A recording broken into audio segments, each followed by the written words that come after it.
YouTube channel തുടങ്ങാൻ ആഗ്രഹമുണ്ടോ? ഉണ്ടല്ലേ. ഒരു വർഷത്തിൽ കൂടുതലായിട്ട് നിങ്ങൾ ഈ ചാനൽ തുടങ്ങണമെന്ന് വിചാരിച്ച് നടക്കുന്ന ആളാണോ? ആണോ? അതെ അല്ലേ. ഇതുവരെ ചാനലിൽ പേര് പോലും ഇട്ടിട്ടുണ്ടാവില്ലല്ലോ. അല്ലെങ്കിൽ ചിലപ്പോൾ പേരിട്ടിട്ടുണ്ടാവും, പക്ഷേ വീഡിയോ ഇട്ടിട്ടുണ്ടാവില്ല അല്ലേ? എനിക്കറിയാം, ഞാനും ഇങ്ങനെയൊക്കെ തന്നെ ആയിരുന്നു. പുറത്തൊക്കെ എവിടെയെങ്കിലും പോകുമ്പോൾ അല്ലെങ്കിൽ വീട്ടിൽ എന്തെങ്കിലുമൊക്കെ നടക്കുമ്പോൾ ഒക്കെ വീഡിയോ എടുത്ത് വയ്ക്കും. എൻ്റെ അയൽപക്കത്തെ എൻ്റെ ഒരു ഫ്രണ്ട് ഉണ്ട്. അവളുടെ അമ്മ ആട്ടിറച്ചി കൊണ്ട് എന്തോ ഒരു കറി ഉണ്ടാക്കുന്നത് ഞാൻ ഷൂട്ട് ചെയ്തെടുത്ത് വെച്ചിട്ട് ഇപ്പോഴും അവൾ എന്നോട് ചോദിക്കും. ഇതൊരു 10 വർഷം മുമ്പത്തെ കാര്യം കേട്ടോ. എൻ്റെ അമ്മ ഉണ്ടാക്കിയ ആട്ടിറച്ചിയുടെ വീഡിയോ എവിടെ? ആയിട്ടില്ല, വീഡിയോ ആയിട്ടില്ല, ആവും എന്ന് ഞാൻ ഇപ്പോഴും പറയാറുണ്ട്. ഇങ്ങനെ നല്ല നല്ല വീഡിയോസൊക്കെ എടുത്ത് വെച്ച് യൂട്യൂബ് ചാനൽ തുടങ്ങാൻ വേണ്ടി പ്ലാൻ ചെയ്ത് ഇതുവരെ ഒന്നും ആവാത്ത ആളാണെങ്കിൽ ഇവിടെ കമോൺ, ഞാൻ കുറച്ച് കാര്യങ്ങൾ പറഞ്ഞുതരാം. അപ്പോൾ ഇതെന്താ ഇന്ന് ഇത്രയും വലിയ കാര്യമൊക്കെ പറയണമെന്ന് വെച്ചാൽ ഈ ബുക്ക് വായിച്ചു ഞാൻ. Show your work. 2 വർഷം മുമ്പ് വാങ്ങിച്ച ബുക്കാണ്. ആദ്യത്തെ ഈ ബുക്കിൻ്റെ കോപ്പി വായിക്കണം എന്നൊക്കെ വിചാരിച്ച് എടുത്തു വെച്ചത്. ഒരു കുട്ടി വന്നപ്പോൾ അത് കണ്ടപ്പോൾ ഇഷ്ടപ്പെട്ടു. മഞ്ഞ കവറും കറുപ്പ് എഴുത്തൊക്കെ കണ്ടപ്പോൾ അതിന് കൊടുത്തു. പിന്നെ ഞാൻ ഓർഡർ ചെയ്തു. പിന്നെ ഇപ്പോഴാണ് ഒന്ന് വായിക്കാൻ പറ്റിയത്. പക്ഷെ നല്ല ബുക്കാട്ടോ. താല്പര്യമുണ്ട് ഈ യൂട്യൂബ് ചാനലൊക്കെ തുടങ്ങാനെങ്കിൽ ഒരു മോട്ടിവേഷനൊക്കെ കിട്ടാൻ. അധികം ലോങ് ആയിട്ടുള്ള പുസ്തകമല്ല, പെട്ടെന്ന് തീരുന്നൊരു പുസ്തകമാണ്. അപ്പോൾ നല്ല രസമുള്ള ഒരു പുസ്തകമാണ്. താല്പര്യമുണ്ടെങ്കിൽ വായിച്ചോളൂ. പക്ഷേ ഞാൻ ഈ ബുക്കിൻ്റെ ബേസ്ഡ് ആയിട്ടുള്ള കുറച്ച് കാര്യങ്ങളും മനസ്സിലാക്കിയത് വെച്ചിട്ടാണ് ഇന്ന് ഈ വീഡിയോ ചെയ്യാൻ തീരുമാനിച്ചത് കേട്ടോ. അപ്പോൾ തുടങ്ങാം. ഫസ്റ്റ് കാര്യം, ഞാനിങ്ങനെ വലിയ ജീനിയസ് ആയിട്ടുള്ള ആളൊന്നുമല്ല. അപ്പം ഞാനെന്ത് ചാനൽ തുടങ്ങാനാ എന്നുള്ളൊരു പ്രശ്നമാണെങ്കിൽ ജീനിയസുകൾക്ക് വേണ്ടിയിട്ടുള്ള സ്ഥലമല്ല യൂട്യൂബ്. യൂട്യൂബ് എന്ന് പറയുന്നത് നമ്മളെപ്പോലെയുള്ള ആൾക്കാർ ചെയ്യുന്ന കാര്യങ്ങളൊക്കെ കണ്ടും ആസ്വദിക്കാനും ഒക്കെ ഉള്ളൊരിടമാണ്. ജീനിയസുകൾ ഇല്ല എന്നല്ല പറയണത്, അവരെ പോലെ ജീനിയസുകൾക്ക് ഒത്തുകൂടാനുള്ളൊരു മേഖലയാണ് യൂട്യൂബ്. അപ്പോൾ എല്ലാവർക്കും വേണ്ട സംഭവം ഇവിടെ ഉണ്ട്. ഇപ്പം നല്ലൊരു യൂട്യൂബ് വീഡിയോ ഉണ്ടാക്കി അതങ്ങ് ഇട്ട് തുടങ്ങണം എന്ന് വിചാരിച്ചാൽ സത്യം പറയട്ടെ, ഈ അടുത്തൊന്നും തുടങ്ങില്ല. ആരുടെ യൂട്യൂബ് ചാനൽ എടുത്ത് നോക്കിയാലും അതിൽ ആദ്യത്തെ വീഡിയോ എടുത്ത് നോക്കൂ, കൊള്ളൂല. ആരുടെയും കൊള്ളൂല. എൻ്റെ ആണെങ്കിൽ ഇനി ഏറ്റവും വലിയ യൂട്യൂബറിനെ ആണെങ്കിൽ ആരുടെയും കൊള്ളൂല. അതങ്ങനെയാണ്. നമ്മൾ എല്ലാ പ്രശ്നങ്ങളും പേടിയൊക്കെ അതിജീവിച്ച് ആദ്യത്തെ ഒരു വീഡിയോ അങ്ങ് ഇടും. പിന്നെ അവിടുന്ന് കുറച്ച് കാര്യങ്ങൾ പഠിക്കും. അപ്പോൾ നമ്മൾ ജീനിയസ് ആയിട്ട് തുടങ്ങാമെന്ന് വിചാരിച്ച് നടക്കില്ല. അതുകൊണ്ട് അതാവാൻ നിൽക്കണ്ട. എന്തെങ്കിലും കയ്യിലുള്ളത് നമുക്ക് ഇഷ്ടപ്പെട്ട രീതിയിൽ, വളരെ വൃത്തികെട്ട സംഭവമൊന്നും പോസ്റ്റ് ചെയ്യണമെന്ന് ഞാൻ പറയാം. പക്ഷേ നമുക്ക് പറ്റാവുന്ന രീതിയിൽ ശ്രമിച്ചൊരു വീഡിയോ നന്നാക്കി നമ്മൾ ഉണ്ടാക്കിയിട്ടുണ്ടെങ്കിൽ അതങ്ങ് പോസ്റ്റ് ചെയ്യൂ. കാരണം എവിടെയെങ്കിലും തുടങ്ങണ്ടേ നമ്മൾ. അപ്പോൾ ശരിക്കും ആലോചിച്ചിട്ടുണ്ടല്ലോ, വലിയ വലിയ യൂട്യൂബ് ചാനലുകളൊക്കെ ഉള്ള ആൾക്കാരില്ലേ, എന്നെയല്ല ഞാൻ ഉദ്ദേശിച്ചത്, വലുത് ലൈക്ക് 10 മില്യൺ 20 മില്യൺ ഒക്കെ സബ്സ്ക്രൈബറൊക്കെ ഉള്ള ആൾക്കാരൊക്കെ ഇല്ലേ, ഇവരൊക്കെ സ്റ്റാർട്ടിങ് തുടങ്ങുമ്പോൾ ഇവർക്കും അങ്ങനെ പ്രത്യേകിച്ച് അങ്ങനെ വലിയ പിടുത്തമൊന്നും ഉണ്ടാവില്ല. അങ്ങ് തുടങ്ങിക്കളയാം എന്നുള്ള ആ ഒരു സംഭവമില്ലേ, അതുകൊണ്ട് തുടങ്ങണതാണ്. അപ്പോൾ നമ്മളും ആ ഒരു ലൈൻ പിടിക്കാൻ നിർത്തുള്ളൂ. തുടങ്ങുക, ബാക്കി നമുക്ക് വരുമ്പോൾ കാണാം. ഓക്കെ. പിന്നെ ചില ആൾക്കാരുണ്ട് എന്ത് പോസ്റ്റ് ചെയ്യും എന്നുള്ള ഒരു സംശയമുള്ള ആൾക്കാർ. അപ്പം നമുക്ക് എന്താണ് താല്പര്യം, അല്ലെങ്കിൽ എന്തൊക്കെ കാര്യങ്ങൾ നമുക്ക് ഇൻട്രസ്റ്റ് ഉള്ളത്, ഇപ്പം നമ്മൾ വാച്ച് ചെയ്യണ യൂട്യൂബ് വീഡിയോസൊക്കെ ഇല്ലേ, അതൊക്കെ നമുക്ക് ഇൻട്രസ്റ്റ് ഉള്ള കാര്യങ്ങളായിരിക്കും. അപ്പോൾ അങ്ങനെ എന്തെങ്കിലും ഒരു കാര്യം വെച്ചൊക്കെ തുടങ്ങാം. അപ്പോൾ കുറച്ച് ഈ മേഖലയെക്കുറിച്ചൊക്കെ പഠിച്ചിട്ടുണ്ടെങ്കിൽ നമ്മൾ നീഷ് കണ്ടുപിടിക്കണം എന്നൊക്കെ പറഞ്ഞു വെക്കും. ആദ്യം ഈ നീഷൊക്കെ കണ്ടുപിടിക്കാതിരുന്നാൽ എവിടെ എത്തില്ല. ആദ്യം നമുക്ക് ഇതേ ഇപ്പം എനിക്ക് അറിയുള്ളൂ, ഇതേ ഉള്ളൂ എന്ന് പറയുന്ന മാതിരി സംഭവമില്ലേ, അതങ്ങ് ചെയ്യുക. അത് വൃത്തിക്കും വെടിപ്പിനും നമുക്ക് പറ്റാവുന്നിടത്തോളം എഡിറ്റൊക്കെ ചെയ്ത് ഓഡിയോ കുറച്ച് വൃത്തിയൊക്കെ ആക്കിയിട്ട്, ഓഡിയോ അത്ര വൃത്തിയില്ലെങ്കിലും കുഴപ്പമൊന്നുമില്ല കേട്ടോ. എൻ്റെയൊക്കെ ആദ്യത്തെ വീഡിയോസിൻ്റെ ഓഡിയോ ഒക്കെ ചിലതൊക്കെ ഉണ്ടല്ലോ, എന്നാൽ കൂടെ ആൾക്കാർ ചിലർ ടോളറേറ്റ് ചെയ്യും. പക്ഷേ അതിൻ്റെ ഓഡിയോ ഒക്കെ നന്നായിരുന്നെങ്കിൽ കുറച്ചുകൂടി നല്ല വ്യൂസും റീച്ചും കിട്ടിയേനെ. അപ്പോൾ ഞാൻ പറയണത് ഓഡിയോ ഒന്ന് ഫോക്കസ് ചെയ്യുക. നിങ്ങൾക്ക് ഇഷ്ടമുള്ള, നിങ്ങൾ ഏറ്റവും കൂടുതൽ ടൈം സ്പെൻഡ് ചെയ്യുക എന്ത് കണ്ടിട്ടാണ് യൂട്യൂബിൽ, അങ്ങനത്തെ വീഡിയോസ് നിങ്ങൾക്ക് ചെയ്യാൻ താല്പര്യം ഉണ്ടാവും. അതായിരിക്കും നിങ്ങളുടെ ഇൻട്രസ്റ്റ്. അപ്പോൾ നമ്മളതിൽ വലിയ പുലിയൊന്നും ആവണ്ട. ആ തുടക്കം നമ്മുടെ പോലെയുള്ള ആൾക്കാരല്ലേ, നമ്മളെപ്പോലത്തെ ആൾക്കാരുണ്ടാവില്ലേ, അപ്പോൾ അവർ നമ്മുടെ കൂടെ കൂടും, നമുക്കൊരു പ്രോത്സാഹനമൊക്കെ ആയിട്ട്. ഇപ്പോൾ ഈ മിസ്റ്റർ ബീസ്റ്റ് എന്ന് പറഞ്ഞിട്ടുള്ള വലിയൊരു യൂട്യൂബറല്ലേ, ആളൊക്കെ തുടങ്ങിയത് ഗെയിമിങ്ങിൻ്റെ വീഡിയോസൊക്കെ വെച്ചിട്ടാണ്. പക്ഷേ ഇപ്പോൾ ആൾ വേറെ രീതിയിലുള്ള വൻ സംഭവങ്ങളൊക്കെ ആയി. പക്ഷേ ഞാൻ പറയണത് നമുക്ക് എന്താ ഇൻട്രസ്റ്റ് അതങ്ങ് വെച്ച് തുടങ്ങാം. പിന്നെ ചിലപ്പോൾ നമ്മൾ ഈ വീഡിയോ എടുത്തിട്ട് ഇത് അയ്യായി കൊള്ളൂല, ഇതൊന്നും വേണ്ട എന്നൊക്കെ തോന്നില്ലേ. അതെല്ലാവർക്കും തോന്നുന്നതാണ്, എനിക്ക് തോന്നാറുണ്ട്. ഇപ്പോഴല്ല, ആദ്യം തുടങ്ങണ സമയത്ത് ഇത് വേണോ, ഇത് ഇടണ്ട എന്നൊക്കെ വെച്ചിട്ട്. അതിലൊന്നും വലിയ കാര്യമില്ല. നമുക്ക് പറ്റാവുന്നിടത്തല്ലേ നമുക്ക് തുടങ്ങാൻ പറ്റുള്ളൂ. ഈ തുടങ്ങിക്കഴിഞ്ഞ് പിന്നെ നമുക്ക് കുറേ ഫീഡ്ബാക്കും അല്ലെങ്കിൽ നമുക്ക് കുറേ ഐഡിയാസൊക്കെ വരുമ്പോഴാണ് നമുക്കത് നന്നാക്കാൻ പറ്റുക കുറച്ചുകൂടെ. അപ്പോൾ ആദ്യത്തെ നിങ്ങൾ അത്ര വിഷമിക്കേണ്ട. പിന്നെ ഒരു കാര്യം, നമ്മൾ ഈ വീഡിയോ ഉണ്ടാക്കുന്നതിൻ്റെ ആ ക്രിയേറ്റീവ് പ്രോസസ്സില്ലേ, എന്ന് വെച്ചാൽ എങ്ങനെയൊക്കെയാണ് നമ്മളിത് എടുക്കുന്നത്, എന്തൊക്കെയാണ് ഉദ്ദേശിക്കുന്നത്, അതിൽ അൺഎഡിറ്റഡ് ആയിട്ടുള്ള കാര്യങ്ങളില്ലേ, അതൊക്കെ കുറച്ചുകൂടെ വീഡിയോയിൽ ഇൻക്ലൂഡ് ചെയ്തിട്ടുണ്ടെങ്കിൽ ആൾക്കാർക്ക് കുറച്ചുകൂടെ ഇഷ്ടമുണ്ടാവും. നമുക്കെപ്പോഴും നമ്മളെപ്പോലുള്ള ആൾക്കാരായിട്ട് അവരോട് റിലേറ്റ് ചെയ്തിട്ട് കാണുന്ന സംഭവങ്ങൾ ഇഷ്ടമായിരിക്കും. ഇപ്പം എൻ്റെ വ്യൂവേഴ്സ് മിക്കവാറും എൻ്റെ ആശയങ്ങളോട് താല്പര്യമുള്ളതും അല്ല ഞാൻ പറയണ പോലെയും ഞാൻ ചിന്തിക്കണ പോലെയൊക്കെ ചിന്തിക്കാൻ താല്പര്യമുള്ളവരായിരിക്കും. അല്ലെങ്കിൽ അങ്ങനത്തെ ഒരു ആശയത്തോട് അറിഞ്ഞില്ലല്ലോ അങ്ങനത്തെ ഒരു ആശയം, ഇത് കൊള്ളാം എന്ന് അങ്ങനെ പറയുന്ന ആൾക്കാരായിരിക്കും. അപ്പോൾ അങ്ങനെ നമ്മുടെ ഒരു കൂട്ടുകെട്ട് യൂട്യൂബിൽ കണ്ടുപിടിക്കുക. അല്ലാണ്ട് എല്ലാവരും നാളെ രാവിലെ എൻ്റെ വീഡിയോ എടുത്ത് കാണണം എന്നുള്ള രീതിയിൽ നമുക്ക് വീഡിയോ പോസ്റ്റ് ചെയ്യാൻ പറ്റില്ല. പിന്നെ എനിക്ക് തോന്നിയേക്കുന്ന കാര്യം എന്ന് വെച്ചാൽ യൂട്യൂബിൽ എപ്പോഴും നമ്മളൊന്ന് ടെസ്റ്റ് ചെയ്യുന്ന പോലെ എനിക്ക് തോന്നിയിട്ടുണ്ട്. സ്റ്റാർട്ടിങ് തുടക്കത്തിലുള്ള ചില യൂട്യൂബ് ചാനലുകളൊക്കെ ചിലർ എന്നോട് ഹെൽപ്പൊക്കെ ചോദിക്കാറുണ്ട്. അപ്പോൾ എനിക്ക് തോന്നിയിട്ടുള്ളത് നമ്മൾ ആദ്യം ഒരു കുറച്ച് വീഡിയോ ഇടണം, അത് നമുക്ക് പറ്റാവുന്ന പോലെ വൃത്തിക്ക് കേട്ടോ, എന്തെങ്കിലുമൊക്കെ കാണിച്ചു കൊടുത്തരുത്. നമുക്ക് ഉള്ള സാധനം ഏറ്റവും വൃത്തിയിലും എനിക്ക് എങ്ങനെയാണ് പ്രസൻറ്റ് ചെയ്യാൻ പറ്റുക ആ രീതിയിൽ ഒരു 10-20 വീഡിയോ നമ്മൾ ഇട്ടേ പറ്റൂ. കാരണം നമുക്ക് കുറേ കാര്യങ്ങൾ പഠിക്കണം, ഇട്ടിട്ട് അത് പഠിക്കാൻ പറ്റുള്ളൂ. ഞാൻ ഇങ്ങനെ ഉദ്ദേശിച്ചിട്ടാണ് ഈ ഷോട്ട് എടുത്തത്, പക്ഷേ അത് പറഞ്ഞു വന്നപ്പോൾ അല്ലെങ്കിൽ അത് കാണിച്ചു വന്നപ്പോൾ അത് അങ്ങനെയല്ലല്ലോ ആയിപ്പോയതെന്നുള്ള അങ്ങനെ നമ്മൾ കുറേ കാര്യങ്ങൾ സ്വയം റിയലൈസ് ചെയ്യും. പിന്നെ ഒരു കാര്യമുള്ളത്, നമുക്ക് ക്യാമറ ചിലപ്പോൾ ഫേസ് ചെയ്യാൻ ഭയങ്കര ബുദ്ധിമുട്ടായിരിക്കില്ല, ക്യാമറയുടെ മുന്നിൽ ഇരുന്നിട്ട് ഇങ്ങനെ സംസാരിക്കാൻ. എൻ്റെ ഒരു കേസിൽ ഞാൻ ക്യാമറ എന്ന് ഞാൻ ചിന്തിക്കാറില്ല. നമ്മളിപ്പോൾ ഈ ആൾക്കാരോട് സംസാരിക്കുമ്പോൾ അവരുടെ മുഖത്ത് തന്നെ നോക്കി സംസാരിക്കില്ലല്ലോ, നമ്മളെപ്പോഴും ഇങ്ങനെ വേറൊരു ലോകത്തേക്ക് ഇങ്ങനെ പതിയെ പോകും. നമ്മുടെ കണ്ണും നമ്മളിങ്ങനെ ഫോക്കസ് ചെയ്യില്ല, നമ്മളിങ്ങനെ ചിന്തയിലായിരിക്കും. ഞാൻ ആ രീതിയിലാണ് പൊതുവേ സംസാരിക്കാറുള്ളത്. അപ്പോൾ അതുകൊണ്ടായിരിക്കും ഞാൻ സംസാരിക്കുന്നത് അടുത്തിരുന്ന് പറയുന്ന പോലെ തോന്നാറുണ്ടെന്ന് പറയാറുണ്ട്. കാരണം ഞാൻ അങ്ങനെ ഒരാളെങ്ങനെ ചിന്തിക്കാറില്ല, പക്ഷേ ജനറലി എൻ്റെ അടുത്തൊരാളുണ്ട് അയാളോടൊരു കാര്യം പറയാമെന്ന് വിചാരിച്ചിട്ട് തന്നെ അങ്ങനെ പറയാറ്. അങ്ങനെ നമുക്ക് പറയാൻ പറ്റില്ല, അല്ലാതെ ക്യാമറയോട് സംസാരിക്കുന്നതൊക്കെ പറഞ്ഞാൽ ഭയങ്കര ഓക്കോർഡായിരിക്കും. അപ്പോൾ നമ്മളങ്ങനെ വെറുതെ നമ്മുടെ അടുത്ത് ഉള്ള സുഹൃത്തിൻ്റെ അടുത്ത് നമ്മൾ എന്തൊക്കെ കാര്യങ്ങൾ പറയുന്നു, ഒരു ടോപ്പിക്കിനെ കുറിച്ച് നമ്മുടെ ഒരു സംഭാഷണം, നമ്മുടെ ചിന്തകളൊക്കെ എന്താണ്, അതൊക്കെ വെച്ചിട്ടങ്ങ് തുടങ്ങാമെന്നാണ്. അല്ലാണ്ട് വലിയ വലിയ സംഭവങ്ങൾ ഉണ്ടെങ്കിൽ ഷെയർ ചെയ്യാം, പക്ഷേ ഒരു ചാനൽ തുടങ്ങാൻ അങ്ങനെ വലിയ സംഭവങ്ങൾ വേണം എന്ന് നിർബന്ധമില്ല കേട്ടോ. നിർബന്ധമുള്ള കാര്യം എന്ന് വെച്ചാൽ കൺസിസ്റ്റൻ്റ് ആയിരിക്കണം. ഈ യൂട്യൂബിന് എപ്പോഴും ഇന്നൊരു ദിവസം ഇന്നൊരു സമയത്ത് ഒരു വീഡിയോ ഇടുന്നു, അത് കൃത്യമായിട്ട് അയാൾ ചെയ്യുന്നുണ്ട് എന്നൊരു ഫീലിംഗ് വരണം. അപ്പോഴാണ് അത് കൂടുതലും നമ്മുടെ വീഡിയോസ് പ്രൊമോട്ട് ചെയ്യുക. അതുകൊണ്ട് തന്നെ ഒരാഴ്ചയിൽ ഒരു വീഡിയോ വെച്ചിട്ട് ഒരു 10-20 വീഡിയോസ് ഇടാൻ ശ്രമിക്കുക. പിന്നെ അതൊക്കെ വൈറലാണെന്നൊന്നും വിചാരിക്കരുത്, നമ്മൾ നമ്മുടെ കഴിവിൻ്റെ മാക്സിമം ചെയ്തങ്ങ് ഇടുക. അതൊക്കെ ഒരു സന്തോഷം കേട്ടോ. അപ്പോൾ ചിലപ്പോൾ ഒരാളൊക്കെ ആയിരിക്കും വ്യൂ ചെയ്യുക, എന്നിട്ട് അയാൾ ചിലപ്പോൾ നന്നായിട്ടൊന്ന് കോമൻറ്റ് ഇടും. ഒരാൾ ഇത്ര ആൾക്കാരിൽ ഇത്ര വീഡിയോസ് ഉള്ളതിൽ നമ്മുടെ ഒരു വീഡിയോ കണ്ടിട്ട് ആ കമൻറ്റ് ഇടാൻ തോന്നിയില്ലോ, അല്ലെങ്കിൽ ഒരാൾക്കത് കാണാൻ തോന്നിയില്ലോ. അതിന് പകരം നമ്മൾ ഇതിപ്പോൾ ഒരാളെ കണ്ടുള്ളൂ, ഇതിപ്പോൾ ഇതിപ്പോൾ ഒന്നും ആവില്ല, എല്ലാവരും ഇങ്ങനെ ചാനൽ തുടങ്ങുന്നുണ്ട്, ഇതൊന്നും എവിടെ എത്താറില്ല, ചിലതൊക്കെ ഒരു വ്യൂ പോലും ഇല്ലാണ്ട് എത്ര ചാനൽ ഇങ്ങനെ കിടക്കണം, അങ്ങനെയൊക്കെ നെഗറ്റീവ് സെൽഫ് ടോക്ക് വരാൻ ചാൻസ് ഉണ്ട്. അപ്പോൾ ചിന്തിച്ചാൽ മതി. ഒരു 10-20 വീഡിയോ ഞാൻ കൺസിസ്റ്റൻ്റ് ഇട്ടിട്ടെ, പിന്നെ ആദ്യത്തെ വീഡിയോയിൽ നിന്ന് അടുത്ത വീഡിയോ കുറച്ച് മെച്ചപ്പെടുത്താൻ നമ്മൾ ശ്രമിക്കണം കേട്ടോ. വെറുതെ എന്തെങ്കിലും പോസ്റ്റ് ചെയ്ത് ആരും കാണില്ല. നമുക്ക് അവർക്ക് എന്തെങ്കിലും ഒരു ഇൻട്രസ്റ്റിംഗ് ആയിട്ടൊരു സംഭവം വരണം. ഈ ഇൻട്രസ്റ്റിംഗ് ആയതെന്ന് പറയുന്നത് ഇപ്പോൾ എന്താ പറയുക, മാജിക് കാണിക്കുക അങ്ങനെയൊന്നും ആവണമെന്നില്ല. ഞാൻ പറഞ്ഞ ഡെയിലി ലൈഫിൽ തന്നെ നമ്മൾ സംസാരിക്കുമ്പോൾ നമ്മുടെ ഫ്രണ്ട്സൊക്കെ ഇരുന്ന് എന്താ സംഭവിച്ചാൽ അയ്യോ നീ അങ്ങനെ ചെയ്തോ, എന്നിട്ട് അതിപ്പോൾ നമ്മളോട് ഉള്ള ഇഷ്ടം കൊണ്ട് മാത്രമല്ല, ഇപ്പോൾ വേറൊരു സുഹൃത്ത് അവരുടെ കൂടെ ഉണ്ട് നമ്മൾ അറിയാത്തതെങ്കിൽ അവരും എന്നിട്ട് എന്താ സംഭവിച്ചതെന്ന് ചോദിക്കാൻ ചാൻസുള്ള കാര്യങ്ങളില്ലേ. അപ്പം അങ്ങനത്തെ കാര്യങ്ങളൊക്കെ പൊതുവേ ആൾക്കാർക്ക് എന്താ പറയുക, ഒരു ഷെയറിങ്, ഒരു കെയറിങ് ഫീലിംഗ് ഒന്ന് അറിയാനുള്ള ആഗ്രഹം. അങ്ങനെ വൻപൻ സംഭവങ്ങളൊന്നും അറിയണമെന്നൊന്നും നിർബന്ധമില്ല. ചിലപ്പോൾ എന്തെങ്കിലും ഒരു കൊച്ചു വർത്താനൊക്കെ പറയുന്നത് ഇഷ്ടമാണ്. അങ്ങനെ എത്ര വ്ളോഗേഴ്സ് ഉണ്ട്. അപ്പോൾ അവിടെ നിങ്ങൾ തുടങ്ങുക. ഞാൻ പറയണത് നിങ്ങൾക്ക് വലിയ സംഭവം ഉണ്ടെങ്കിൽ ഇട്ടോ, ഒന്നും ഇല്ലാത്ത ആൾക്കാരോട് പറയാം കേട്ടോ.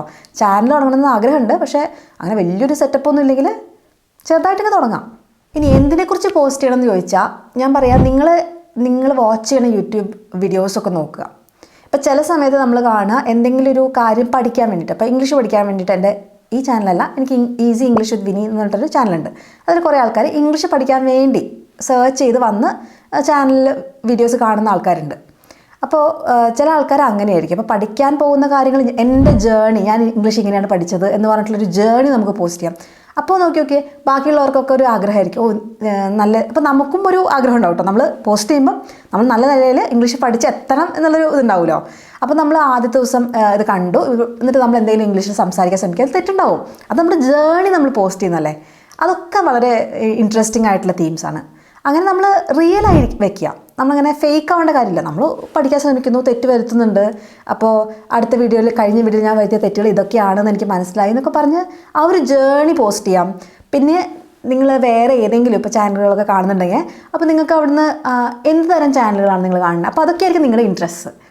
പിന്നെ ചിലപ്പോൾ നിങ്ങൾക്ക് ഇന്നൊരു കാര്യത്തെക്കുറിച്ച് ചെറിയൊരു ഹാക്ക് അറിയുണ്ടാവും, ഇതിങ്ങനെ ചെയ്താൽ ഇതിനേക്കാളും നന്നായിട്ട് വരാറുണ്ട്. ഇപ്പോൾ വീട്ടമ്മമാരൊക്കെ ആണെങ്കിൽ കുക്കിങ്ങിൻ്റെ ഒക്കെ കുറേ ചാനലുകളുണ്ട്, പക്ഷേ കുറേ ചാനലുകൾ സക്സസ്ഫുൾ ആവുന്നില്ലേ, കുറേ ചാനലുകൾ പൊട്ടിപ്പോകുന്നുണ്ട്. ഞാൻ അതല്ല പറയണത്, അവർ കൺസിസ്റ്റൻസി അവിടെ എല്ലാ ആഴ്ചയും വീഡിയോ ഇടുകയാണെങ്കിൽ രക്ഷപ്പെടും, കുറച്ചൊക്കെ രക്ഷപ്പെടും. ഇട്ടില്ലെങ്കിൽ എത്ര നല്ല വീഡിയോ ആദ്യം നമ്മൾ ഇട്ടാലും കൺസിസ്റ്റൻ്റ് ആയിട്ട് എല്ലാ ആഴ്ചയും നമ്മളൊരു വീഡിയോ ഇട്ടില്ലെങ്കിൽ അത് രക്ഷപ്പെടാൻ ചാൻസ് കുറവാണ്. അല്ലെങ്കിൽ പിന്നെ അങ്ങനെ നല്ലൊരു ഗ്രേറ്റ് തീമിലൊക്കെ അല്ലെങ്കിൽ ഭയങ്കര സിനിമാറ്റിക് ആയിട്ടൊക്കെ എടുക്കണ ഷോർട്സൊക്കെ ഉണ്ടെങ്കിൽ നമുക്ക് ശരിക്കും ഒരാഴ്ച ഒരെണ്ണമൊക്കെ പോസ്റ്റ് ചെയ്യാൻ കുറച്ച് പാടായിരിക്കും അല്ലേ. ആ പ്രൊഡക്ഷൻ വാല്യൂ കൂടുന്തോറും നമുക്ക് ഒരാഴ്ചയിൽ ഒരെണ്ണം എന്നുള്ളത് ഡിഫിക്കൽട്ടായിരിക്കും. അപ്പോൾ ഒരു മാസത്തിൽ ഒരെണ്ണമാവും അങ്ങനത്തെ ചാനലുകൾക്ക്. നമ്മൾ പക്ഷേ സ്റ്റാർട്ടിങ് സമയത്ത് അത്രയും ഹൈ എൻഡിലേക്ക് പോകാൻ ചാൻസ് ഇല്ലല്ലോ, അൺലെസ് നിങ്ങളൊരു വീഡിയോഗ്രാഫറോ അല്ലെങ്കിൽ സിനിമാറ്റോഗ്രാഫറൊക്കെ ആണെങ്കിൽ ശരിയാ അങ്ങനത്തെ ഹൈ എൻഡ് എടുക്കാൻ തോന്നും, അതേ എടുക്കാൻ തോന്നുള്ളൂ. പക്ഷെ അല്ലാത്ത ഞാൻ പറഞ്ഞാൽ സാധാരണക്കാർക്ക് ലെവലിലേക്ക് പോകണമെന്നില്ല, ആഴ്ചയിൽ ഒരു വീഡിയോ വെച്ചിടാലോ. നമുക്ക് എല്ലാവർക്കും ഉണ്ടാവും എന്തെങ്കിലുമൊക്കെ ഒരു വിചിത്ര ഒരു ആഗ്രഹം അല്ലേ, ഒരു ഇഷ്ടങ്ങൾ. ചിലർക്ക് വാച്ചുകളായിരിക്കും, ചിലർക്ക് മുടി കെട്ടുന്ന സ്റ്റൈലായിരിക്കും, ചിലർക്ക് സാരികളെക്കുറിച്ചുള്ളതായിരിക്കും, ചിലർക്ക് ചെടികളായിരിക്കും. അങ്ങനെ എന്തെങ്കിലും ഒരു നമുക്കൊരു പാഷൻ ഉണ്ടാവും. അപ്പോൾ അതിനെക്കുറിച്ച് കൂടുതൽ പറയാം. ചില സമയത്ത് നമ്മൾ വിചാരിക്കുന്ന കാര്യം തെറ്റായിരിക്കും, അത് പോസ്റ്റ് ചെയ്യുമ്പോൾ നമുക്കറിയാൻ പറ്റും, ഓ ഇങ്ങനെയല്ലേ, ഈ ചെടിക്ക് ഇതല്ലേ വേണ്ടത്, ഇങ്ങനെ ചെയ്ത് നോക്കൂ, അപ്പോൾ നന്നാവും ഒരാൾ കമൻറ്റ് വരും. അപ്പോൾ നമുക്കതൊരു കമ്മ്യൂണിറ്റി ഫോമായി. നമുക്കെല്ലാം എന്താ പറയുക പെർഫെക്റ്റ് ആയിട്ട് കാണിക്കണം എന്നില്ല, നമ്മൾ ചെയ്യുന്നത് എങ്ങനെയാണെന്ന് കാണിക്കുകയും കൂടെ പറ്റുന്ന ഞാൻ പറയണത് കേട്ടോ. നിങ്ങൾക്ക് എക്സ്ട്രാ വല്ലതും അറിയാമെങ്കിൽ വേറെ ആൾക്കാർ ഷെയർ ചെയ്യാത്ത കാര്യങ്ങളുണ്ടെങ്കിൽ അതും പറയാം. ഞാൻ പറയുന്നത് അത് നല്ലതല്ല എന്നല്ല, എപ്പോഴും നമുക്ക് അങ്ങനത്തെ ഒരു കാര്യം ഉണ്ടായിക്കൊള്ളണമെന്നില്ലല്ലോ. അതില്ലെങ്കിൽ കൂടെ നമ്മുടെ കാര്യങ്ങൾ നമ്മളെങ്ങനെയാണ് ചെയ്യുന്നതെന്നുള്ളതും നമുക്ക് കാണിക്കാൻ പറ്റുന്ന പറയണം. പിന്നെ പലപ്പോഴും കാര്യം എന്ന് വെച്ചാൽ നമ്മൾ പലപ്പോഴും ഈ കുറേ ഫാക്ട്സ് പറയാൻ വേണ്ടി ശ്രമിക്കും. ആൾക്കാർക്ക് കൂടുതൽ ഇൻട്രസ്റ്റ് സ്റ്റോറീസിലാണ്, കഥകൾ അല്ലേ, അതാണല്ലോ നമ്മൾ സിനിമയെ കാണാൻ പോണേ. അപ്പോൾ നമ്മുടെ ജീവിതത്തിലെ കഥകൾ അതൊക്കെ ഒരു കഥയായിട്ട് പറയേണ്ട സ്കില്ല് നമ്മൾ ഡെവലപ്പ് ചെയ്യണം. നമ്മളൊരു കാര്യം ഇങ്ങനെയാണ് ചെയ്യുന്നത് എന്ന് കണ്ടുപിടിച്ചത് നമ്മളതിൽ PhD എടുത്തിട്ടാവണമെന്നില്ലല്ലോ, നമ്മളതിങ്ങനെ ട്രൈ ചെയ്തു ഇങ്ങനെയൊക്കെ, അപ്പോൾ ഇങ്ങനെയാണ് സംഭവിച്ചത് എന്നുള്ള രീതിയിൽ നമ്മുടെ ആ എക്സ്പീരിയൻസസ് നമുക്ക് ഷെയർ ചെയ്യാം. അത് നമ്മൾ എക്സ്പെർട്ട് ആണെന്നില്ല. ആരിതൊക്കെ കാണും എന്നാണ് വലിയൊരു ചോദ്യം അല്ലേ. ആർക്കെങ്കിലും അതൊക്കെ ഒരു ഇഷ്ടമുള്ള ആൾക്കാരുണ്ടാവും കേട്ടോ. എന്ന് വെച്ചാൽ നമ്മൾ വിചാരിക്കും എപ്പോഴും അയ്യോ എനിക്കങ്ങനെ വലിയതൊന്നും അറിയില്ല. പക്ഷെ ഒന്ന് ആലോചിക്കുക, ചില ആൾക്കാരോട് നമ്മൾ പറയല്ലേ ഞാൻ വിചാരിച്ചു ഞാനാണ് ലോക ദുരന്തം നേടാ, നീ എന്നെക്കാളും ദുരന്തമാണോ എന്ന് നമ്മൾ ചിലപ്പോൾ പറയില്ലേ. അങ്ങനെ കുറേ നമ്മളെക്കാളും ചിന്ത അവിടെ എത്താത്ത ആൾക്കാരുണ്ടാവും. അപ്പോൾ അവർക്കത് യൂസ്ഫുൾ ആവും. നമ്മൾ ചെറുതാണെന്ന് വിചാരിക്കുന്ന കാര്യങ്ങൾ പലർക്കും യൂസ്ഫുൾ ആവും. പലപ്പോഴും അതാണ് നമ്മൾ വിചാരിക്കും ഇതൊക്കെ ഇപ്പം എല്ലാവർക്കും അറിയാമല്ലോ. ഞാൻ ഇംഗ്ലീഷിനെ കുറിച്ച് അങ്ങനെയാണ് വിചാരിച്ചിരുന്നത്. ഇംഗ്ലീഷിൻ്റെ വീഡിയോ ഇടുമ്പോൾ ഇതൊക്കെ ആർക്കാണ് അറിയാത്ത, എല്ലാവർക്കും അറിയാമല്ലോ എന്ന് ഇട്ട് തുടങ്ങിയപ്പോഴും ഇതിനൊക്കെ ഭയങ്കര വാല്യൂ ഉണ്ട്, ഇതൊക്കെ അറിയാത്ത കുറേ ആൾക്കാരുണ്ട് ശരിക്കും എന്ന് പറഞ്ഞിട്ട് എത്ര ആൾക്കാരാണ്. അപ്പോൾ നമ്മൾ പലപ്പോഴും ഇതൊക്കെ ഒരു എല്ലാവർക്കും അറിയാവുന്നതെന്ന് വിചാരിക്കുന്നത് പലർക്കും അറിയാത്തതുണ്ട്. അപ്പോൾ അവർക്കത് യൂസ്ഫുൾ ആവും. അടുത്ത കാര്യം എന്ന് വെച്ചിട്ടുണ്ടെങ്കിൽ നെഗറ്റീവ് കമൻസാണ്. അതുള്ളതുകൊണ്ടാണ് പലർക്കും അങ്ങോട്ട് സോഷ്യൽ മീഡിയയിലേക്ക് വരാനൊരു ബുദ്ധിമുട്ട് അല്ലേ. എന്തെങ്കിലും നെഗറ്റീവൊക്കെ കമൻറ്റ് വന്നാൽ അപ്പം പിന്നെ ഡൗൺ ആയില്ലേ, പിന്നെ ലോകം മുഴുവൻ നമുക്ക് എതിരാണ്, ഞാൻ ഒട്ടും കൊള്ളൂല, അങ്ങനെയൊക്കെ ഒരു ചിന്താഗതി വരാൻ ചാൻസ് ഉണ്ട്. ഇതൊക്കെ ഒരു ലേണിംഗ് ആണ്. ഞാൻ പറയുകയാണെങ്കിൽ എൻ്റെയൊക്കെ തൊലിക്കെട്ടി നന്നായി ഡെവലപ്പ് ചെയ്ത് യൂട്യൂബ് ചെയ്തപ്പോഴാണ്. പക്ഷേ ചില സമയത്ത് എനിക്കങ്ങനെ ഭയങ്കര നെഗറ്റീവ് കമൻറ്റ്സ് വരാറില്ല കേട്ടോ. കമ്പയർഡ് ടു അതേഴ്സ് എനിക്ക് എന്തിപ്പോൾ പറയുക, ചില ഭ്രാന്തമായ മൂഡിൽ ചില പിള്ളേരോ അല്ലെങ്കിൽ കുറച്ച് സൈക്കോയ ആൾക്കാർ വല്ലപ്പോഴൊക്കെ എന്തെങ്കിലും ഇപ്പോൾ പ്രായത്തെക്കുറിച്ചോ അല്ലെങ്കിൽ എൻ്റെ അപ്പിയറൻസിനെ കുറിച്ചൊക്കെ ഇടുന്ന കോമൻറ്റ്സ് ഉണ്ടാവും വല്ലപ്പോഴും. ലൈക്ക് 1,00,000 കോമൻറ്റിൽ ചിലപ്പോൾ ഒരെണ്ണം ഉണ്ടാവുമായിരിക്കും. അത്രയും അപ്പം അങ്ങനെ ഉണ്ട്, ഇല്ല എന്നല്ല, അപ്പം അങ്ങനെ ഉണ്ടല്ലോ. അത് നമ്മൾ എന്ത് ചെയ്യും? അത് നമുക്കറിയാലോ. ഞാനിപ്പോൾ ഒരു മനുഷ്യനാണ്, സാധാരണ പോലെ ജീവിക്കണു, നിനക്കത് താല്പര്യമില്ലെങ്കിൽ നിൻ്റെ പ്രോബ്ലം, എൻ്റെ പ്രോബ്ലം അല്ല. ആ ഒരു മൈൻഡ് സെറ്റിലേക്ക് നമ്മൾ വരാൻ യൂട്യൂബ് ഭയങ്കര ഹെൽപ്ഫുള്ളാണ്. കാരണം ഞാൻ ആരുടെയും എന്താ പറയുക ജീവിതത്തിൽ കയറി ഇടപെടുന്നില്ലോ, അല്ലെങ്കിൽ ബോഡി ഷെയിം ചെയ്യുന്നില്ലല്ലോ. പിന്നെ എന്തിനാണ് നിങ്ങൾ ചെയ്യണേ? അപ്പോൾ എൻ്റെ പ്രശ്നമല്ല, അതൊക്കെ നമുക്ക് മനസ്സിലാക്കിയത് പെട്ടെന്ന് തന്നെ കാര്യം സോർട്ട് ഔട്ട് ചെയ്ത് മുന്നോട്ട് പോകാൻ ശ്രമിക്കണം. നമ്മൾ സ്റ്റാർട്ടിങ്ങിൽ പക്ഷെ നമ്മളവിടെ നിൽക്കും കേട്ടോ. ആകെ ഒരു കമൻറ്റ് ഉണ്ടാവുള്ളൂ, ആ കമൻറ്റ് എന്താ ഇങ്ങനെ എന്നുള്ളത് ആലോചിച്ചിരിക്കും. പക്ഷെ അത് വലിയ കാര്യമില്ല. ജീവിക്കാൻ പഠിക്കണമെങ്കിൽ ഇങ്ങനത്തെ കോമൻറ്റ്സൊക്കെ നമ്മൾ വരുമ്പോൾ ഫേസ് ചെയ്യണം, അവരൊക്കെ ഡീൽ ചെയ്യാൻ പഠിക്കണം. പിന്നെ ഇവരോടൊന്ന് എൻഗേജ് ചെയ്ത് നിൽക്കണ്ട കേട്ടോ. എന്തെങ്കിലുമൊക്കെ മൂഡിലായിരിക്കും ഓരോന്ന് പറയും, നാളെ ചിലപ്പോൾ ഇതൊക്കെ അവർക്ക് തന്നെ റിഗ്രറ്റ് ചെയ്യുന്ന കാര്യങ്ങളായിരിക്കും. അപ്പോൾ അത് കാര്യമൊന്നുമില്ല, അവർക്ക് അവർ ഡീൽ ചെയ്തോട്ടെ. നമ്മൾ വെറുതെ അവരുടെ ലൈഫ് കയറി അവർ നന്നാക്കാൻ നിൽക്കേണ്ട കാര്യമില്ലല്ലോ. പിന്നെ ആരെയും പ്രീതിപ്പെടുത്താൻ വേണ്ടി ഇടുന്ന വീഡിയോ അല്ലല്ലോ, നമ്മുടെ സാറ്റിസ്ഫാക്ഷന് വേണ്ടി ഇടുന്ന വീഡിയോ ആയിരിക്കണം. ശരിയാണ്, കോണ്ടൻറ്റ് വേറെ ആൾക്കാർക്ക് വേണ്ടിയുള്ളതാണ്, അവരാണ് ലൈക്ക് ചെയ്യേണ്ടത്. പക്ഷേ അതിനുവേണ്ടി നമ്മൾ ശ്രമിച്ചാലുണ്ടല്ലോ നമ്മൾ ഒരിക്കലും സക്സസ്ഫുൾ ആവില്ല. കാരണം പലതരം ആൾക്കാരാണ്, ചിലർക്ക് ഇത് ഇഷ്ടമായിരിക്കും, ചിലർക്ക് ഇങ്ങനത്തെ ഇഷ്ടമാവില്ല. അപ്പോൾ അത് വെച്ചിട്ട് നമ്മളിപ്പോൾ എന്ത് ചെയ്യണമെന്നുള്ള കൺഫ്യൂഷൻ ആയിരിക്കും. നമ്മൾ റിയലായിട്ട് നിൽക്കുക, നമ്മളെങ്ങനെയാണ് അങ്ങനെ അങ്ങ് നിൽക്കുക. അങ്ങനത്തെ ആൾ ഇഷ്ടപ്പെടുന്ന ആൾക്കാർ വന്നാൽ മതി എന്നുള്ളത് അതിനെ ഉറപ്പിക്കുക. അപ്പോൾ അങ്ങനത്തെ ആൾക്കാർ വരുന്നില്ല എങ്കിലോ സാരമില്ല, അങ്ങനെ കമ്മ്യൂണിറ്റി ഉണ്ട്, അവർ ചിലപ്പോൾ കണ്ടെത്തിക്കാണില്ല നിങ്ങളെ. അപ്പോൾ നമ്മുടെ തരത്തിലുള്ള ആൾക്കാരെ നമ്മുടെ ഫോളോവേഴ്സായിട്ടോ അല്ലെങ്കിൽ സബ്സ്ക്രൈബേഴ്സായിട്ടോ കിട്ടുകയാണ് നല്ലത്. ഇല്ലെങ്കിൽ അത് പിന്നെ ഭയങ്കര പ്രശ്നമായിരിക്കും. പിന്നെ നമുക്ക് ഒറിജിനലായിട്ട് നിൽക്കാൻ പറ്റില്ല. ഇപ്പോൾ എനിക്കിപ്പോൾ ഇവിടെ ഒരു കാര്യം പറയുമ്പോൾ ഞാൻ വേറെ ഒരു രീതിയിലുള്ള ആളാണെന്ന് ഞാൻ പോർട്രേ ചെയ്തിരുന്നെങ്കിൽ എനിക്ക് വീഡിയോസ് ഉണ്ടാക്കാൻ പറ്റുകയില്ല. നമ്മൾ പിന്നെ എന്ത് പറയുന്നത് അറിയാതെ സ്റ്റക്കാവും. പിന്നെ ആൾക്കാർക്ക് മനസ്സിലാവും നമ്മൾ എങ്ങനത്തെ ആളാണെന്ന് നമ്മുടെ സംസാരത്തിൽ നിന്ന് അപ്പുറത്തുള്ള ആൾക്കും ക്ലിയർ ആയിട്ട് മനസ്സിലാവും. അതിപ്പോൾ ഒരു വീഡിയോ അല്ലെങ്കിൽ കുറച്ച് വീഡിയോസ് കാണുമ്പോൾ മനസ്സിലാവും. അത് നമ്മൾ വേറൊരാളായിട്ട് നമ്മൾ കാണിക്കാൻ ശ്രമിക്കാണ്ടിരിക്കുക എന്നാണ് ഞാൻ പറയാം. ഇനി അങ്ങനെ നിങ്ങൾക്ക് നിങ്ങളുടെ സ്വഭാവം ഒട്ടും ഇഷ്ടമല്ലെങ്കിൽ ആ സ്വഭാവം മാറ്റില്ല നല്ലത്, അല്ലാണ്ട് നമ്മൾ കാണിക്കൽ മാറ്റുന്ന കാര്യമില്ല. ഓക്കെ, ഞാൻ മനസ്സിലാക്കിയൊരു കാര്യം എന്ന് പറയുന്നത്, നമ്മളിപ്പോൾ ഈ യൂട്യൂബ് ചെയ്യുമ്പോൾ ഒരു വീഡിയോ വൈറലായിരുന്നെങ്കിൽ കുറേ ആൾക്കാരെ കിട്ടിയാൽ സബ്സ്ക്രൈബർ കിട്ടിയാൽ ഈ ഒരു ചിന്ത നമുക്ക് വരും.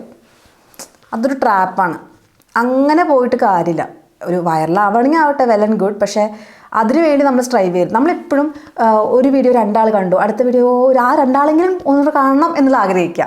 ചിലപ്പോൾ ഒരു ആളുകൂടെ കാണും. ആ രീതിയിൽ തന്നെ എൻ്റെ വീഡിയോ ഒക്കെ ഇപ്പോൾ കാണുമ്പോൾ കുറേ പേര് കാണുന്നുണ്ടാവും. പക്ഷേ ഒരു കാലഘട്ടം ഉണ്ടായിരുന്നു, വീഡിയോസ് ഇട്ട് തുടങ്ങിയ സമയത്തൊക്കെ 2 വ്യൂ 3 വ്യൂ എന്നൊക്കെ വേണ്ടിട്ട് വ്യൂസ് ഉണ്ടായിരുന്നു. അപ്പോൾ ഞാൻ എന്തിനാ ഇത് ചെയ്യണേ അങ്ങനെയൊക്കെ ഞാൻ വിചാരിക്കാറുണ്ട്. അപ്പോൾ ഞാൻ വേറെ യൂട്യൂബിനെ കുറിച്ച് പറയുന്ന വീഡിയോസൊക്കെ കേട്ടാണ്. അപ്പോൾ നമ്മൾ കൺസിസ്റ്റൻ്റ് ആയിട്ട് ചെയ്യുക, അതാണ് എല്ലാവരും പറയുന്ന കാര്യം കേട്ടോ. എല്ലാ ആഴ്ചയും ഒരു വീഡിയോ ഇടുക, കൺസിസ്റ്റൻസി ചെയ്യുക. നമ്മൾ ഇടുന്നതിന് റിസൾട്ട് ഇപ്പം കിട്ടണമെന്ന് വെക്കുന്ന ആ ചിന്താഗതിയില്ലേ, അങ്ങനെ ആവാൻ പാടില്ല. ഒരു കർഷകരെ പോലെ ആവണം നമ്മൾ. അതിന് മുമ്പ് നമ്മൾ നിലം കിളച്ച് എല്ലാം റെഡിയാക്കി വെച്ച് വിത്തിട്ട് മഴ പെയ്യുമെന്ന് വിചാരിച്ച് അവിടെ ഇരുന്ന് കാത്തിരുന്ന് മുള വരുന്നത് പ്രതീക്ഷിച്ചിരുന്ന് ആ ഒരു പ്രോസസ്സില്ല. നമുക്ക് ഈ അടുത്ത് തന്നെ ഒന്നും കിട്ടില്ല. കുറേ കാലം എടുക്കുന്നത് ഉറപ്പിച്ച് ഞാൻ ചെയ്യേണ്ടത് ചെയ്തിരിക്കും എന്ന് പറഞ്ഞ് ഇങ്ങനെ ചെയ്യുന്ന ആ ഒരു കർഷകൻ്റെ മൈൻഡ് സെറ്റ്, അത് നമ്മളായ ഗുണം കിട്ടും. അത് ആക്ച്വലി ഭയങ്കര നല്ല മൈൻഡ് സെറ്റാണ്. ഇപ്പോഴൊക്കെ നമുക്ക് എപ്പോഴും ഇങ്ങനെ ഇൻസ്റ്റൻറ്റ് ഗ്രാറ്റിഫിക്കേഷൻ ഉള്ളപ്പോഴേ നമുക്ക് തോന്നും, അയ്യോ അത് ശരിയാവില്ല, 3 വീഡിയോ ഇട്ടു ആരും കാണുന്നില്ല, വേണ്ട. ആ ഒരു ഇതില്ലേ, അതിന്ന് നമ്മൾ നല്ലൊരു മെച്യൂർഡ് ആയിട്ടുള്ള ഒരാളായിട്ട് മാറാൻ ഈ കാത്തിരുന്ന് നമ്മൾ ചെയ്ത് ഫലമൊന്നും കണ്ടില്ലെങ്കിലും നമ്മൾ വിശ്വാസം ഉണ്ടായിട്ട് ചെയ്ത് ആ ഒരു പ്രോസസ്സ്. ഇപ്പോൾ നിങ്ങൾ വലിയ യൂട്യൂബേഴ്സിനോട് ചോദിച്ചു നോക്കും, അവർ ആദ്യം ഇടുമ്പോൾ ആരും കാണില്ല. എല്ലാവരും അങ്ങനെ തന്നെ കേട്ടോ. ആരുടെയാണ് ആദ്യം ഇപ്പോൾ ഫിലിം ഫീൽഡിലുള്ളവരുടെയൊക്കെ അവരുടെ പ്രശസ്തി കൊണ്ട് കുറച്ചുകൂടെ ആൾക്കാർ കാണുകയൊക്കെ ചെയ്യും യൂട്യൂബ് ചാനൽസ്. അല്ലാതെ സാധാരണക്കാരുടെ നിന്ന് ആരും ആദ്യം തുടങ്ങുന്ന സമയത്ത് ആരും കാണില്ല. പിന്നെ ഞാൻ പറയുകയാണെങ്കിൽ ഈ ബന്ധുക്കൾക്കും ഫ്രണ്ട്സിനൊക്കെ അയച്ചു കൊടുക്കില്ല, എടാ ഞാൻ യൂട്യൂബ് ചാനൽ തുടങ്ങിയിട്ടുണ്ട്, ലൈക്ക് ചെയ്യണേ സബ്സ്ക്രൈബ് ചെയ്യണേ, ഈ പരിപാടി ചെയ്യാതിരിക്കുക നല്ലത്. കാരണം അവർ ചിലപ്പം നമ്മുടെ ഇങ്ങനത്തെ കാര്യങ്ങൾ കാണാൻ താല്പര്യമില്ലാത്ത ആൾക്കാരായിരിക്കും. നിങ്ങൾ ആരും അറിയാതെ യൂട്യൂബ് ചാനൽ തുടങ്ങി എടാ ഇവൻ യൂട്യൂബ് തുടങ്ങിയിട്ടുണ്ടെന്നോട്ട് എല്ലാവരും കൂടെ വന്ന് ഇന്നെന്താ അവൻ പോസ്റ്റ് ചെയ്ത് പറഞ്ഞിട്ട് ഭയങ്കര വ്യൂസ് ആയിരിക്കും. സത്യം പറയാം, എനിക്ക് കുറേ ഫ്രണ്ട്സ് ഉണ്ട്, അവർ യൂട്യൂബ് ചാനൽ തുടങ്ങിയിട്ട് എൻ്റെ അടുത്ത് പറയും കാണണമെന്ന്, സബ്സ്ക്രൈബ് ചെയ്യണമെന്ന്. ഞാൻ വിചാരിക്കും ഞാനിത് ഇപ്പോൾ ചിലപ്പോൾ കുട്ടികളുടെ കാര്യമായിരിക്കും, എനിക്കത് കാണാൻ ചാൻസ് വളരെ കുറവ്. അപ്പോൾ ഞാൻ സബ്സ്ക്രൈബ് ചെയ്ത് വെക്കാമെന്നല്ലാണ്ട് എന്ത് കാര്യമുണ്ട്? സബ്സ്ക്രൈബേഴ്സിനെ കിട്ടിയിട്ട് കാര്യമില്ല, നമുക്ക് 1000 മതി മോണിറ്റൈസ് ചെയ്യാൻ വേണ്ടിയിട്ട്. വ്യൂസാണ് ഇമ്പോർട്ടൻ്റ് ആയ കാര്യം. അപ്പോൾ ആൾക്കാരോട് വ്യൂ ചെയ്യാൻ പറഞ്ഞേക്കാളും തരക്കാർ നിങ്ങളുടെ വീഡിയോ ഇഷ്ടപ്പെട്ട് വരുന്നതാണ്. അതിന് കുറച്ച് ടൈം എടുക്കും അല്ലേ, പക്ഷേ അതാണ് അതിന് റിയൽ പ്രോസസ്സ്. അവിടെയാണ് നമ്മളും ഗ്രോ ചെയ്യുക, ചാനലും ഗ്രോ ചെയ്യുക.